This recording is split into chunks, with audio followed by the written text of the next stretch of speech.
Now, I think the next thing is about coming together, okay? Because Namy is very passionate about that, okay? I am also very passionate about that. But let me start. See, like I said, we cannot come together until we realize the need to come together. And we have we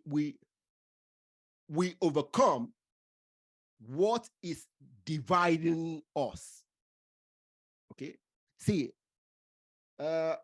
unfortunately, where I disagree with my sister, Namy, is that what is dividing us is history, human nature.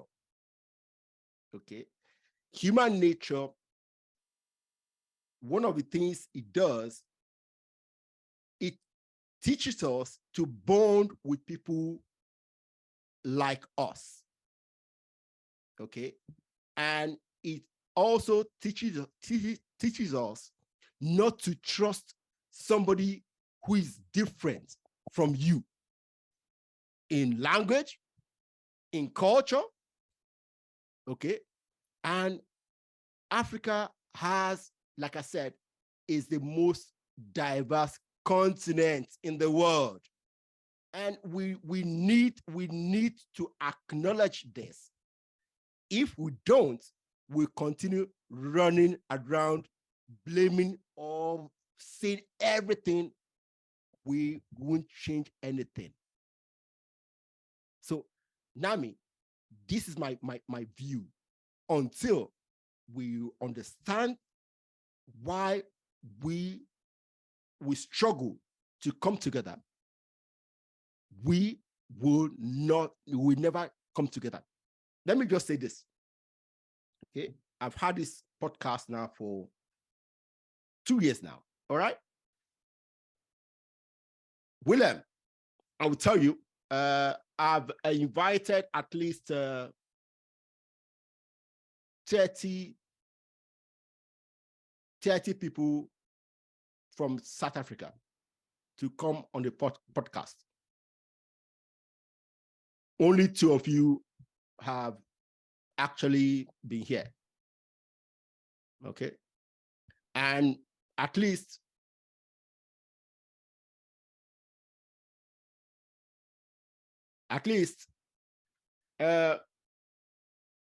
I've talked to at least 10, no, maybe 8 people, and we have agreed, okay, to do the podcast. I've organized everything, done my research, done at the last minute. If you text me, oh, they can't come at the last minute, others do not just appear from South Africa. Okay. Now, I look at this. For this to be happening from South Africa consistently, it doesn't happen from any other region of Africa. Why? I'm bringing this up just to show you that we have this, maybe I use the word animosity towards each other. I don't know why, but we do. And we need to understand these things if we truly want to be one. So, Namy, take it away. I don't agree with what you just said. Okay. Maybe they didn't have the time. You don't know people program. You don't know what people are doing. So you cannot assume because they didn't respond to your podcast, that means they hate you. No. Animosity. No, hold on. That's the issue. That's why we're not getting together. Well, but that's where we're going. Hold on. That's where we're going. Hold on. I didn't say they didn't respond. I didn't say that. That's not what I said. We were talking about the issue why we cannot come together, and you just mentioned that. So no, that wasn't what I said. That wasn't what I said. See, okay, you said from South Africa. Hold on. At least how many Hold people on, didn't hold show up on. for your podcast? Hold on, please. Hold on. See, remember you have been on the podcast before. We talked. Okay, we went back and forth. See, I went through the process with them. Okay, I'm just saying. I went. So for through the you, process. what was Hold the on. reason they didn't turn up? I don't for know, you? but I don't know, but they didn't come back to me. Yeah, but you can't put that in a why we don't get along because you don't know, so you cannot put that in that category. No, I'm saying I just said I don't know why. Okay, but it happens consistently from the same. So you have something behind I don't your know mind. why, but it happens consistently. But if you don't know something, you don't put that in a category that we're talking about. Oh, come on. Say what I'm saying is this. What I'm saying is this. That I think I want to add to this. Us. If it walks like a duck, if it quacks like a duck. Okay. and it's an observation. It's an observation. Yeah. It's an observation. It's a duck. You know, it's an observation. And I don't think it's an animosity. Okay. You know, one thing from a man's perspective, if you want to lose trust in a man, disrespect him. And I think what we need to come back to is just respect. It's not animosity. It's not necessarily even understanding. I don't have to understand where you come from. Okay. Just simple respect. And I'm quite hard on that with my son as well, with the people in my class as well. If you're late for my class, if you don't do the work for my class, I kick you out because you don't have respect for yourself and for me and the other people in the class. So yeah, no, I see it as a respect thing, and it's an observation. And Namy, I agree with you. We got to unpack that, but it's an interesting observation. Well, I mean, Willem, just to build off what you've said, I mean, for me, I feel Ekene 100%. Because here in this, my country, we have a very similar attitude. And you almost think we're all cut off the same DNA in a way. One of the most common weaknesses, and I address this very heavily when I'm dealing with people that take my course, Unleashing Your Destiny, very similar to what you do, Willem. I address the issue of being assertive and being factual, or when I say factual, being real. One of the challenges we face in Zambia, I don't know about South Africa, but in Zambia, we face this. A lot of people like to agree. It's such a negative character trait because when you talk to them and say, oh, yes, no, absolutely. No, we believe, no, absolutely. I'm with you. I'm running with you. I'm going to put the money in. I'm going to commit the time. I believe. Then when it comes to the day or the moment or the time or the commitment that they made or the pledge, not only don't they show up, they don't even have the courtesy. And for me, I really have a go at people for that. I don't even sugarcoat it. They don't even have the courtesy of coming back and saying, oh, Willem, I know we agreed we'll meet at 2 today. Unfortunately, something came up at 10 or whatever. And I am so not able to do this. I'm so sorry. I'll make it up to you. You know, for me, that's just courtesy. Just get back to the person, let them know. But in my country, people will actually let you go. I've also had the same story, Ekene. They'll let you actually get to wherever with all the resources. And I run radio shows, you know, I run a radio show. So I have to get guests. I have to plan. I have to do all sorts of things. And you don't even prepare a script because, you know, it's just I'm so used to it. And that's not nice, but I'm used to it. I always have a backup story. Like just in case they don't show up. And for sure, they don't show up and you're phoning them and they don't even have the courtesy to even answer your call. So, Willem, I feel you. Yes, it's a very big problem. That's mentality and education. That's education. That starts at home. I mean, you cannot say everybody is like that. You cannot say that's no. We're not saying everybody. If I wasn't at home at 6 for dinner, my mom would have me. They have individual that, but we're talking about why African can't work together. Yes. And Ekebe has pointed out, was one of the No. I just gave you one example. What example? And he even said as well, there is, I don't know who quoted that, then you cannot try somebody with, we have different languages, or you cannot associate with. Oh, Who no, said no, that? no, I said, no, I didn't say No, we no, don't have. Ekebe said that. He said it is. It said something about cultural. We got to learn that you cannot. Namy, hold on. Namy, I never grew hold on. up. Namy. Yeah. These things about differences of culture and language, okay, and the impact. This is a known fact in history. Okay, Yeah. so I'm not saying things that are just new. Everybody knows this. Knows what? Though you cannot talk to anybody else because No. you don't have the same languages. You cannot speak the same language, like your maybe Yoruba. You cannot try somebody that is Igbo. No, or you cannot. I don't understand that. No, not necessarily. No, what it is, Namy, just coming in there, what it means, we're saying, what are the things dividing us? And we're saying it's the languages, it's the colonial borders, and it's the belief system. So what we're saying is these things divide because of how they're designed. So we have to overcome that. I mean, we're not going to sit on the victimhood side.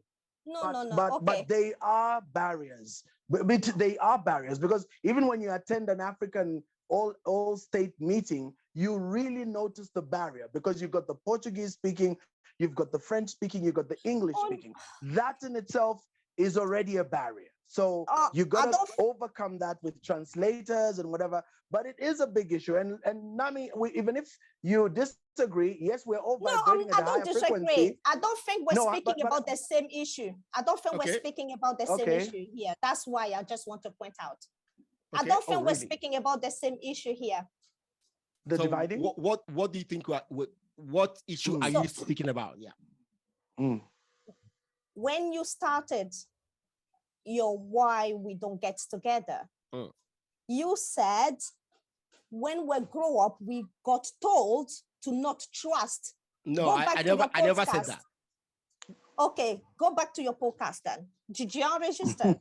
Yeah, you said, because I noted it and I wanted to ask you about that actually. I wanted to say, well, who said don't trust somebody that's other culture, that because you don't understand I never you said, said we grow up as a culture where we stick to what we know, we stick to the people that we know, we grow up with, and we got told that we cannot trust. No, I never said that.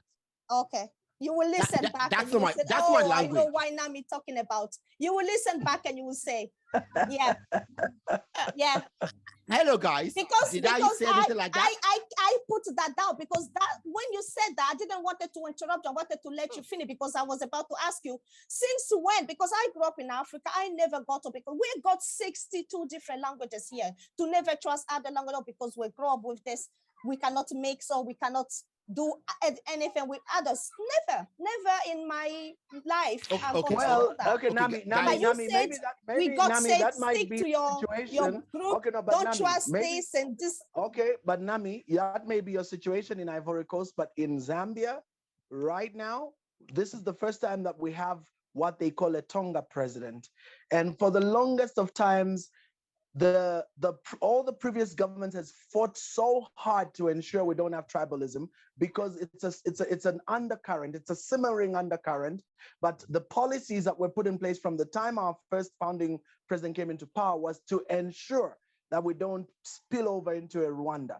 But we do have a problem where people are marked by their tribal belonging. It's such a big problem. And then what's his name? Willem actually said earlier that there's xenophobia in South Africa because it's part of the culture. So these are things that we have to acknowledge and then deal with. Like, how do we deal with it? But it's there, because in South Africa right now, I have a friend of mine who even fears to go out in the street. There was a time it was so bad, just a couple of months ago. He's from Congo, he's based in Cape Town, but the language is so potent. People are so angry. It's these foreigners. And also, it doesn't help anything. I'm sure you saw when they had the March 20th march and all the Nigerians were marching with the EFF. Yes, there's a whole animosity. Absolutely. So in short, what I'm saying is, yes, we are all vibrating at a higher level, and our consciousness isn't at that level of division through tribe and language. But the truth of the matter is, at the bottom of that pyramid, But to where borrow that Willem's come words, from? that's Where still does going on. xenophobia come from? Where does Culture. xenophobia come from? Culture, simple culture. It's culture. It's simple. So it's a culture. The culture that's teaching us to be xenophobe. So it's a culture that's Yes. teaching us to be xenophobe. Yes, yes, because that's I what they're don't agree saying. with that. No, it's absolutely. This That's one what will they are completely saying. disagree. No, Do you know who's teaching not it? that Do you in know the who's culture, teaching they it? are saying you cannot like your other Yes, brother or your other. absolutely, absolutely. I live in Zambia. I know what goes on. Yes. Well, Walter, let's let Willem say something Willem. about this. Yeah, true. Willem, what's your Yes, sir. view on this? No, it's a very interesting discussion that we're getting. It's different from white and black, because we know what happened with white and black, but we're talking about amongst Africa ourselves, because So we Namy, know the issue. Namy, Yeah, one question to you. yeah. What makes you disagree with it? Because I grew up in a society where we never got told to hate our Okay. brother, like here in Ivory, because we are different Okay, cool. culture. Yes, the And problem we have Walter was experienced religion. that. Yeah, and Walter experienced that. So that's why I and- don't understand. Okay, In our cool. culture, that's the roof of where everything comes from. To say that you cannot, trust somebody else in the same soil, your village next to your village, or this is to be honest for me. Wow. Okay. No, This is where the problem comes it's from not. then. And Namy, you're not wrong. Neither you're right. And Walter, neither you're wrong or right. Okay. It's a different experience. I grew up in apartheid. I was a kid. It's a fascinating thinking back to it. Your mind goes like, what? And the divisiveness was designed in. That was designed in. It was designed to divide people. Absolutely. And I think we're still recovering from that. But the younger generation is coming in. But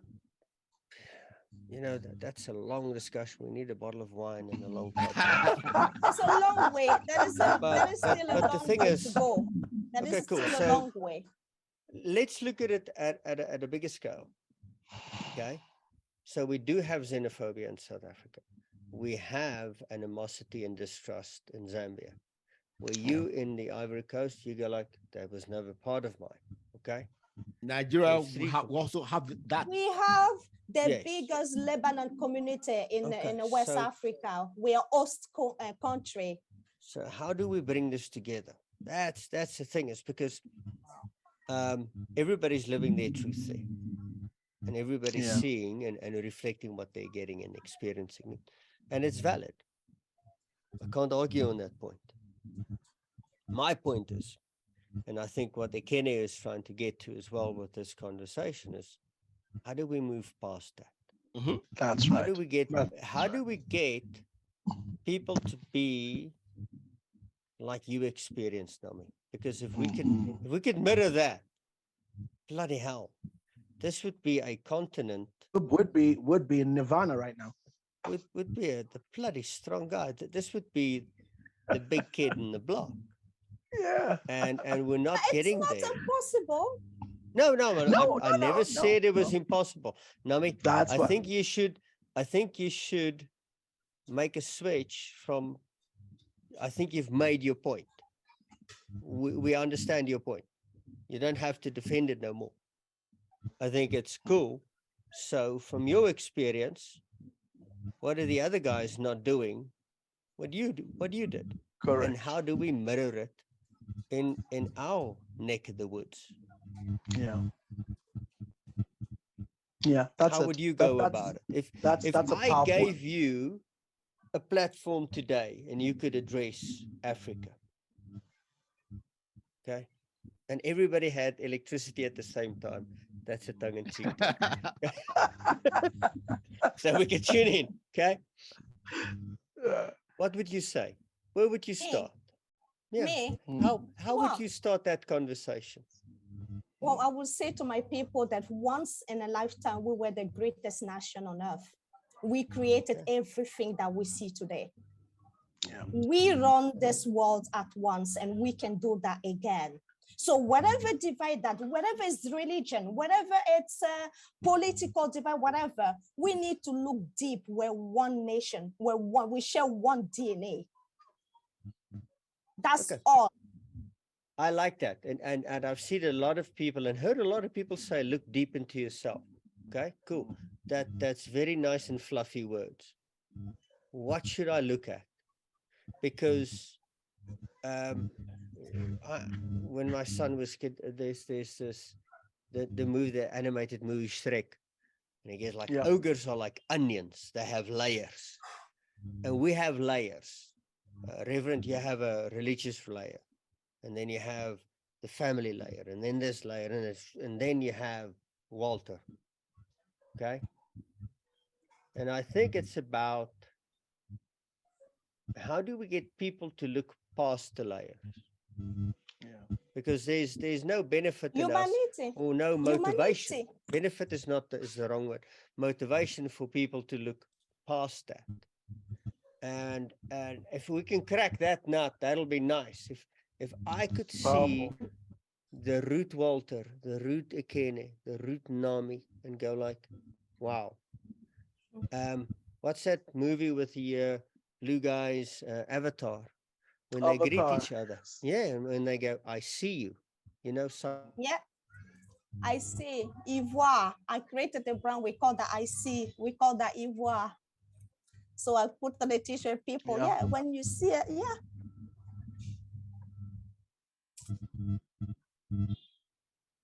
It's a very touchy topic. That's how I go. Honest, that's how I go. Look, when I go to the villages, that's my simple speech. And everybody...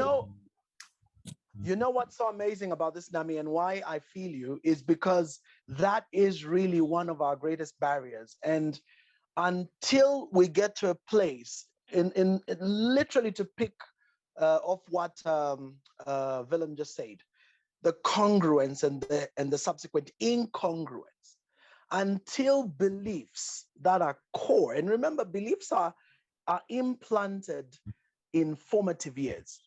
You know, one statement that really touched me many years ago was this statement: kids don't see color. So where do people learn to be racist?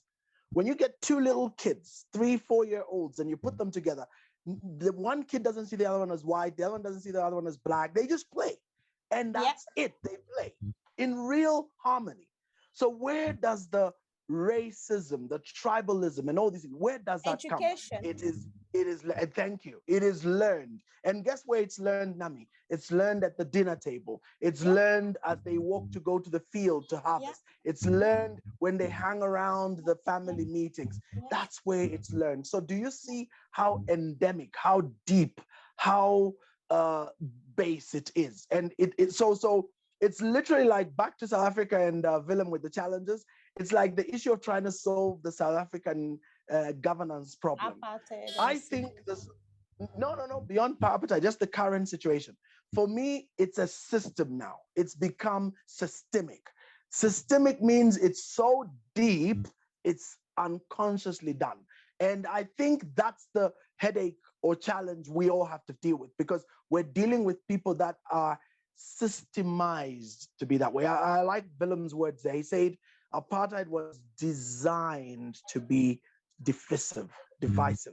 So this issue we're speaking about, this division in Africa, is systemic. It's borders, it's language, it's all these things. Because really, honestly, I'm sure you agree with me, Namy, we shouldn't even have borders. Why the heck do we have borders? Exactly.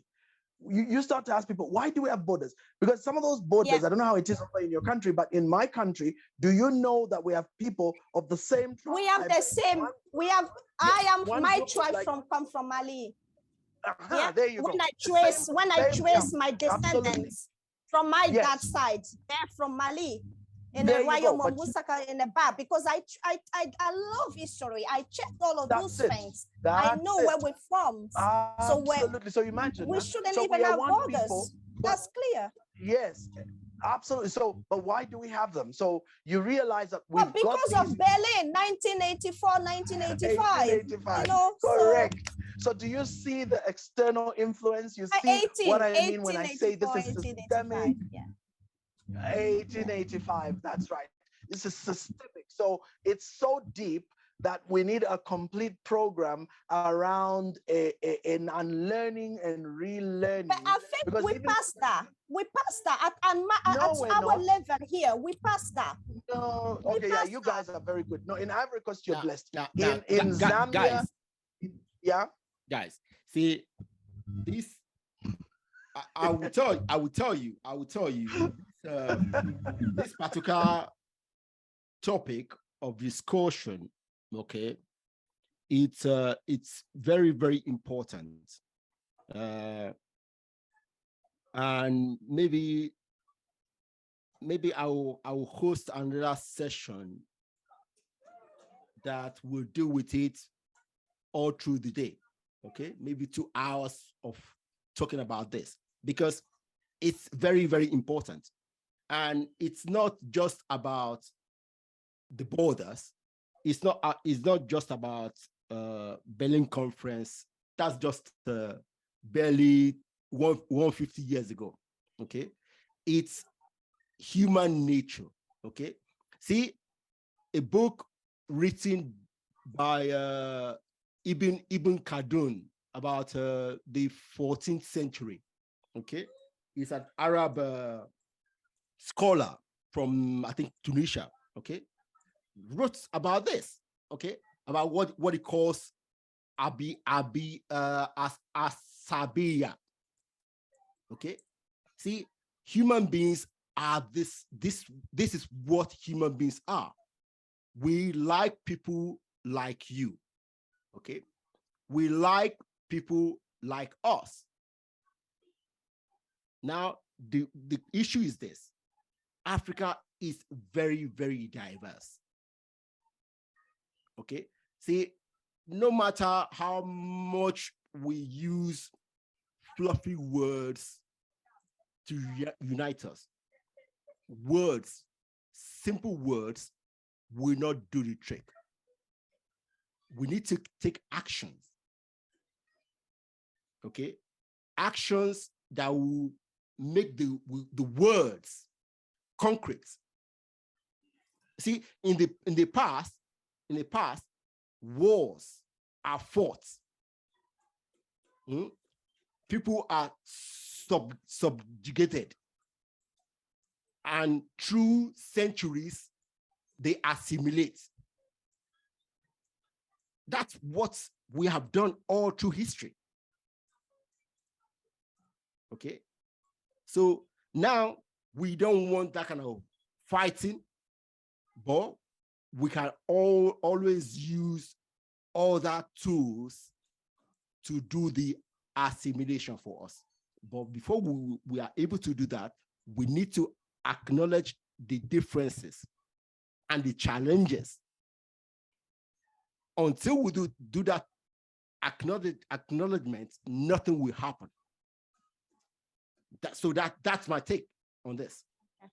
So I'm gonna have to go. All right.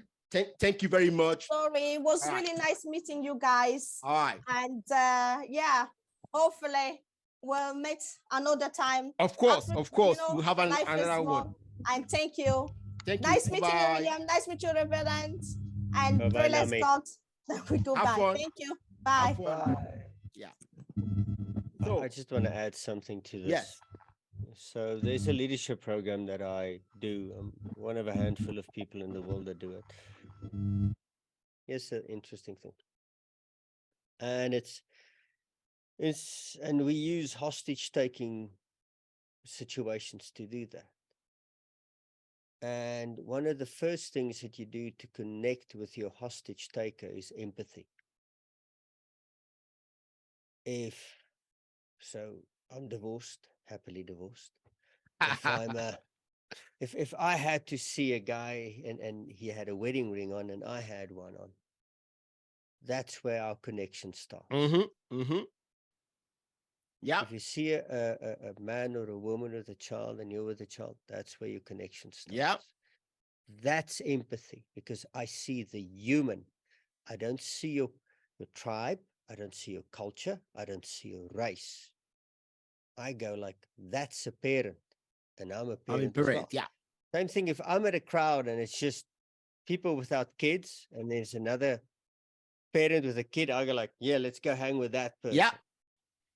And that's where we need to look at this, is to I think the key is empathy. And looking at connection, not from a tribal religious perspective. That can come later. But at the core, we need to look at the human being. We're like, Yeah. I'm a father. Walter, you're a father. Yeah. Ekene, you're Me a too. father. Mm-hmm. And that binds us. And together as three fathers, we can start talking about issues. Yeah. That's what connects us. And you can slice and dice this from many different angles. And once you get to that, that's why I'm easily connected. Although I'm an introvert, I easily connect with people, because I look from where's the connection that I have. And like you described human nature before, if you're in a crowd of white guys and there's one other black guy, you're going to go like, You hey, go there. Yeah. let's go start there. Yeah. It doesn't make you racist. It doesn't No, make you it doesn't. exclusionist. It's just go like, I can connect with him because we have something in common. In this Just like I crowd, said, what? Yeah. yeah. But if there were just white guys and you're the only black guy and there's another black guy, but there's another white guy with a kid, you would go like, hey, let's go hang with that guy Yeah. as well. Because Yeah. that's the thing is, and there's so many, there's not little that connects us. There's way more that connects us than we would give credit to. But Yeah. we have to start seeing it and teaching people to see it and start talking about that. Yeah. Yeah. Thank you for that. See, guys, Thank we you. have 3 other topics: religion, culture, education, and the last one, Entrepreneurship. yes, entrepreneurship.